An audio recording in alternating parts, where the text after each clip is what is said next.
Hi friends, আমার আজকের recipe কাঁঠালের ইঁচড়। দেখো, গাছ থেকে একটা বড় সাইজের কাঁঠাল নিয়ে আসলাম। এবার আমি কাঁঠালটাকে 4 ভাগ করে কেটে দেব। তারপর শাশুড়িমা আমাকে পিস পিস করে কেটে ধুয়ে দেবে, আমি রান্না করব। দেখো, 4 ভাগ করেছি।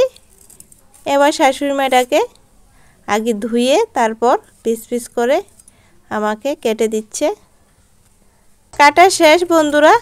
এবার মশলার পালা। দেখো, আমি এখানে 10-12টা কাঁচা লঙ্কা নিয়ে নিলাম, বড় সাইজের আদা, 7-8 কোষ বড় সাইজের রসুন, আর একটা পেঁয়াজ, আর 2 টেবিল চামচ সাহা জিরা।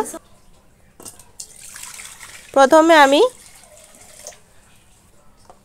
কিছু পরিমাণ জল দিয়ে কাঁঠালগুলিকে লবণ হলুদ দিয়ে 80% সেদ্ধ করে নেব। দেখো, আমি 3টে বড় সাইজের আলুও মাঝারি সাইজ করে একসাথে কাঁঠালগুলিকে আমি ভাপিয়ে নেব। লবণ হলুদ দিয়ে দিলাম। লবণ হলুদ কাঁঠালের সাথে ভালো করে মিশিয়ে এবার দিয়ে দিচ্ছি ঢাকনা। ঢাকনা দিতে দিতে আমি আরও কিছু মশলা মেশাবো। 1 টেবিল চামচ হলুদ গুঁড়ো, 1 টেবিল চামচ ধনিয়ার গুঁড়ো, 1 টেবিল চামচ লাল লঙ্কার গুঁড়ো।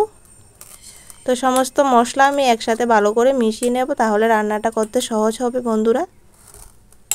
দেখো, মশলা রেডি করতে করতে এদিকে আমার আলু কাঁঠাল সব 80% সেদ্ধ করে নিয়েছি।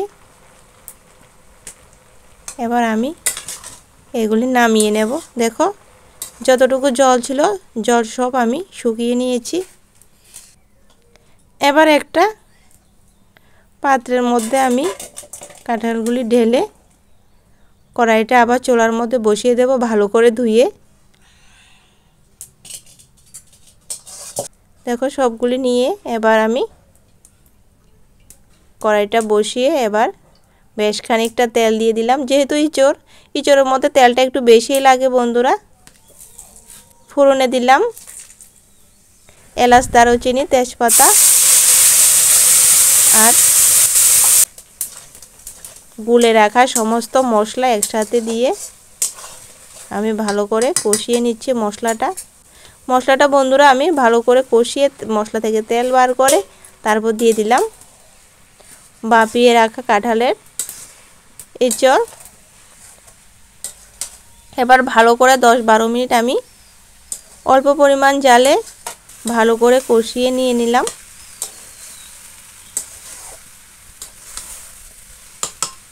দেখো বন্ধুরা, আমার কষানো হয়ে গেছে। এবার দিয়ে দিচ্ছি ঝোল। তো ঝোলটা বেশি দেব না, চাপা ঝোল রাখবো। বেশি ঝোল দিলে আবার ভালো লাগে না এঁচড়।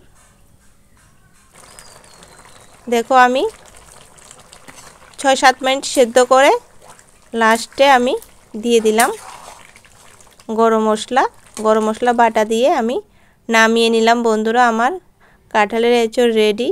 তো কেমন হয়েছে তোমরা কমেন্ট করে অবশ্যই জানাবে। টাটা।